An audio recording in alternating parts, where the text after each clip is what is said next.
اگلے چند دنوں میں کچھ اور جماعتوں کے ساتھ بھی رابطے کر رہے ہیں، کچھ ہمارے ساتھ شامل بھی ہوں گی. وہ اس میں جمعیت علماء اسلام سمیع الحق گروپ بھی ہے، اس میں مرکزی مسلم لیگ بھی ہے، اس میں میری جی ڈی اے کے ساتھ بات چیت ہوئی ہے اور ہو سکتا ہے کہ ایک دو دنوں میں وہاں بھی جاؤں، ان کے ساتھ بھی بات چیت کریں. بلوچستان سے بھی ہمارے ساتھ لوگ ہیں، کے پی کے سے بھی لوگ ہیں، اور جو آج شامل نہیں ہو سکے کچھ دھند کی وجہ سے، کچھ اتوار کی وجہ سے، کیونکہ الیکشن کا وہ چل رہا ہے. تو یہ کوئی یار محمد رند صاحب جس طرح ہمارے ساتھ آئے ہیں بلوچستان سے، وہ اکٹھے ہوئے ہیں، اور میری پیر صاحب پگاڑا صاحب کے ساتھ بات ہوئی ہے، ان کو میں ملنے کے لیے جاؤں گا اگلے دن. اور مرکزی مسلم لیگ کے ساتھ ہم ایک آدھے دن کے اندر مل کر یہ اعلان کریں گے کہ ہم نے اکٹھے چلنا ہے. لبیک کے ساتھ رضوی صاحب کے ساتھ بھی میری بات ہوئی ہے، ان سے بھی ہم نے بات چیت کی ہے کہ کسی طرح سے ہم اکٹھے مل کے چل سکیں اور کوئی سیٹ ایڈجسٹمنٹ وغیرہ ہمارے دوستوں کے ساتھ جو الیکشن لڑ رہے ہیں ان کے ساتھ یہ سیٹ ایڈجسٹمنٹ ہو جائے. تو اس سلسلے میں آج ہم نے جو ہماری پچھلے ایک ڈیڑھ ماہ سے میٹنگیں چل رہی تھیں، آج ہم نے کچھ دوستوں کو اکٹھا کیا. ہم نے کہا کہ اب کیونکہ دن تھوڑے رہ گئے ہیں تو انڈیپینڈنس کا یہ گروپ ہے، کیونکہ اس ٹائم ایک دم سب کو آن بورڈ کر کے ایک الائنس کے تحت تو نہیں لڑا سکتے، لیکن الائنس ہم بنا رہے ہیں قومی یکجہتی الائنس کے نام سے. یہ قومی یکجہتی الائنس جو ہے نیشنل یونٹی الائنس، کیونکہ اس وقت ضرورت اس چیز کی ہے کہ قومی یکجہتی پیدا ہو اور آپس میں ایک اتحاد ہو، اور یہ جو پولرائزیشن اس ملک کے اندر ہے وہ دور ہو. اور جیسے ہی ہمارے ساتھ 3-4 جماعتیں آئیں گی تو ہم نے پہلا کام یہ کیا کہ کمیٹی ایک قائم کر کے اور تمام لوگوں کے ساتھ ہم ملیں گے جا کے، اور تمام جماعتوں کے ساتھ دیکھیں گے کہ کس طرح سے اس پولرائزیشن کو ختم کیا جائے، کس طرح سے ایک اتحاد کی فضا پیدا کی جائے. کیونکہ جب تک پاکستان کے اندر یہ پولرائزیشن رہے گی، نہ ہم اکانومی کو ٹھیک کر سکتے ہیں، نہ ہم انفلیشن کو کنٹرول کر سکتے ہیں، نہ ہم کسی چیز کو کنٹرول کر سکتے ہیں. اور سب سے بڑا ایک اور ہمارا جو اس بات چیت کا حصہ ہے وہ یہ کہ ہم اوورسیز پاکستانیز کو چاہتے ہیں کہ جس طرح ماضی کے اندر وہ پاکستان کی اکانومی کی ریڑھ کی ہڈی بنے رہے، اسی طرح سے ہم ان کو پھر آن بورڈ لے کر آئیں.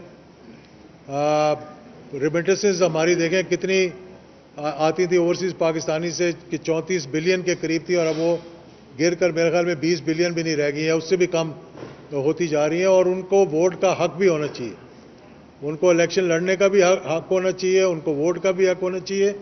کیونکہ پاکستان کی اکانومی جو سروائیو کر رہی ہے وہ بیشتر حصہ اس کا ان کی کنٹریبیوشنز ہے. اور اب وہ اس وقت پاکستان کی طرف نہ دیکھ رہے ہیں، نہ یہاں پہ کوئی ڈائریکٹ انویسٹمنٹ آ رہی ہے، کیونکہ جتنی سٹیبلٹی نہیں ہوگی جب تک تو کوئی اس طرف دیکھے گا نہیں.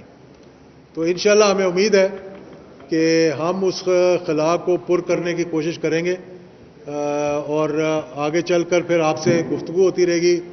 کل بھی آپ لوگوں کو تکلیف دیں گے، دعوت دیں گے، جب ان کے ساتھ ہماری میٹنگ ہوگی ہم باقاعدہ طور پر الائنس کا اعلان کریں گے. میں نے آج نام تو دے دیا، لیکن میں نے یہ کہنا تھا کہ ہم الائنس بنانے جا رہے ہیں. نام ہم نے کل اناؤنس کرنا تھا، لیکن آج ہم نے اس کو اناؤنس کر دیا.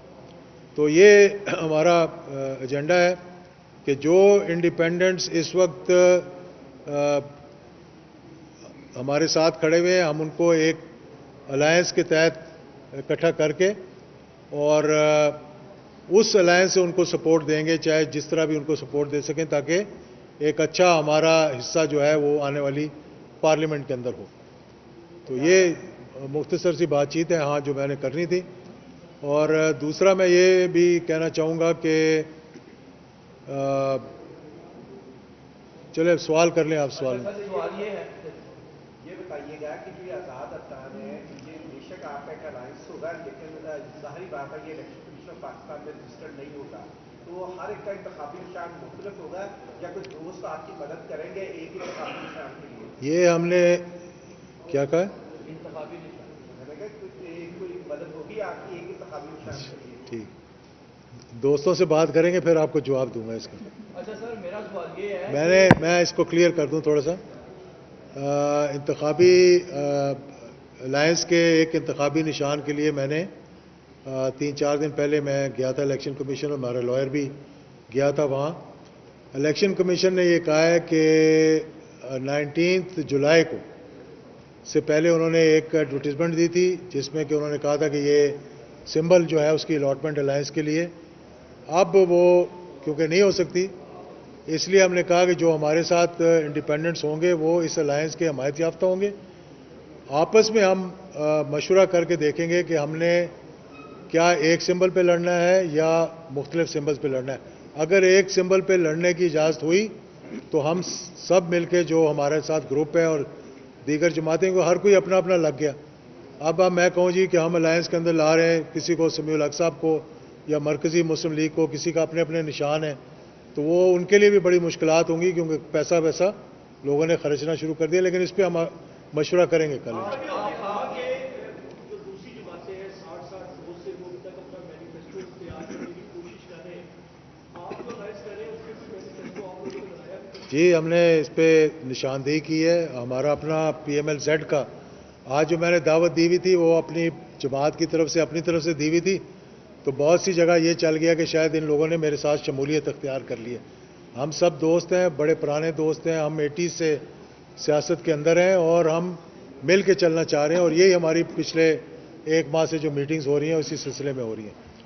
تو سوال آپ کا تھا کہ مینیفیسٹو ہمارا پی ایم ایل زیڈ کا مینیفیسٹو ہے، وہ 2 دن میں آ جائے گا، لیکن اس کی بیس بنا کے کیونکہ اس کے اندر ہم نے ہر ٹاپک کی نشاندہی کی ہے، گورننس سے لے کر اور اکاؤنٹیبلٹی تک، اور ہر ایک کے ساتھ ایک ایک پوزیشن پیپر لگایا ہے کہ مشکلات کیا ہیں، اس کا حل کیا ہے اور اس کے حل کی ڈیٹیلز میں کیسے جانا ہے آپ نے. اسی طرح یہ جو بھی ہم ہیں اس کا ایک نیریٹو بھی بنے گا، ہم ایک بیانیہ بھی ہوگا ہمارا، اور ایک جو نشاندہی ہم کریں گے کہ مسائل کیا ہیں اور اس کا حل کیا ہے اور پاکستان کو کس طرح سے اس کے نظریاتی ڈگر پہ واپس ڈالنا ہے کہ پاکستان کا مطلب کیا، لا الہ الا اللہ.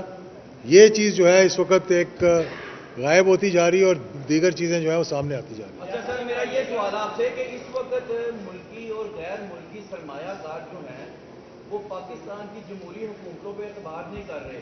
انہوں نے آرمی چیف صاحب کو ایک خط لکھا ہے اور ان سے شورٹی مانگی ہے کہ آپ جب تک ہمیں شورٹی نہیں دیں گے ہم سرمایہ کاری نہیں لے کے آئیں گے.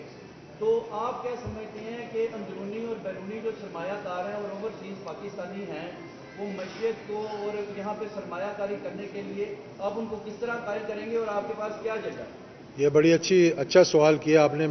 مجھے اس کو اس میں رکھنا چاہیے تھا کہ ماضی کے اندر نا ہمارے ہاں ایک پالیٹکس آف ریونج چلتی رہی ہے. پالیٹکس آف ریونج 1988 سے شروع ہوئی ہے اور یہ سلسلہ چلتا رہا کہ بجائے مسائل کی نشاندہی کرنے کے ہم اپنی اپوزیشن کو ٹارگٹ کرتے ہیں، بجائے مسائل کا حل نکالنے کے ہم یہ کرتے ہیں کہ ایک دوسرے کو گالی دیتے ہیں، اور بجائے اس کے کہ پاکستان کی ترقی، خوشحالی، غربت کو دور کرنے کے لیے کام کریں، ہم یہ کرتے ہیں جناب کہ فلاں جیل میں پا دو، فلاں کٹ دو، فلاں کی اکاؤنٹیبلٹی کرا دو، فلاں کی نہ کرواؤ. تو اس لیے یہ آپ نے بڑی اچھی بات کی. بیرونی سرمایہ کار اس وقت پاکستان کی طرف اس لیے نہیں دیکھ رہا کہ ایک تو جو قیادت کی طرف دیکھتا ہے کہ یہ وہی قیادت ہے جو واپس آ رہی ہے جس نے ماضی کے اندر مسائل کا حصہ بنی لیکن حل نہیں نکال سکی.